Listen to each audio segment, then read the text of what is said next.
Hi everybody, I'm Leah of seejanedrill. And I gotta tell you, Holly Laughter, she wrote in and she said, Leah, I'm not certain about those drywall plugs. How do you make one? Well, you know, when you're doing a drywall repair job, you got a hole. There's something called a California patch, and it takes a drywall plug. Now the thing is, you can go to any home improvement store or hardware store, and you can buy these kits where they kind of are similar to making a drywall plug, but I got to tell you, you can easily make a drywall plug with a piece of drywall. Okay, they sell just repair drywall at the home improvement store.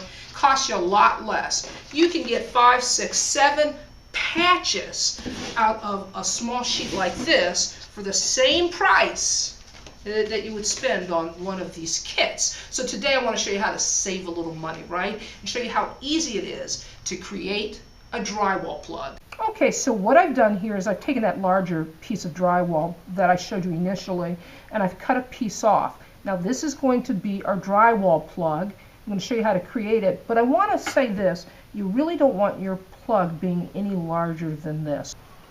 All right, so what we want to do is we want to take it and we want to flip it to the back like so. And now what we're going to do is we're going to create a grid. I'm going to strike a line here, I'm going to strike a line here, I'm going to strike a line here, and I'm going to strike a line here. All right?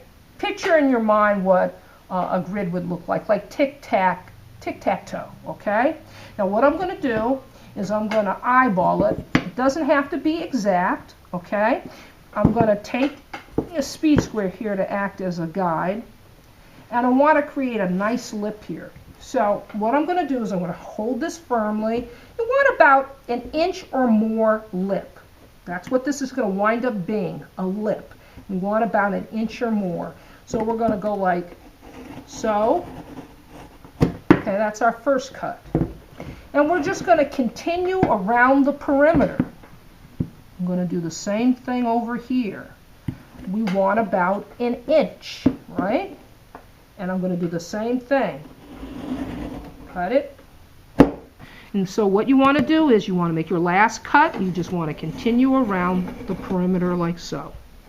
Now just keep in mind that when you make your cuts, use a very sharp utility knife, okay? Score well and cut on the back side of the drywall. And how can you tell it's the back side? Well, the back side looks more like cardboard, and the front side is very smooth and white. So that's where you want to make your cuts. We've made our cuts, and now it comes time to just snap and carefully roll the drywall off. And I'm going to show you what I mean. So I'm going to start right here, and I'm going to snap it. Okay? Now what I'm going to do is I'm going to carefully remove the drywall from the paper. Just like so. That's what you want. You want a lip that looks like that. So you just continue around, snap, and then just pull the paper carefully, okay? Because you don't want to tear your paper. Exposing. This is your lip. And then our last piece, we just snap and we roll the paper off. Now we've got all 4 sides removed on our plug, but you see this, that little bit of residual drywall? We'll want to clean that off because, believe it or not, just a little bit like that is going to interfere with our ability to lay that paper down flat so you don't get any kind of lump.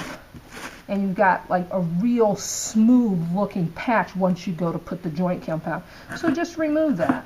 That's it.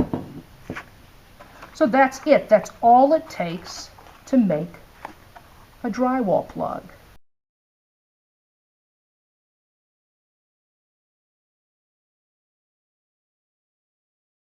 This is Leah saying you can do this. See you next time.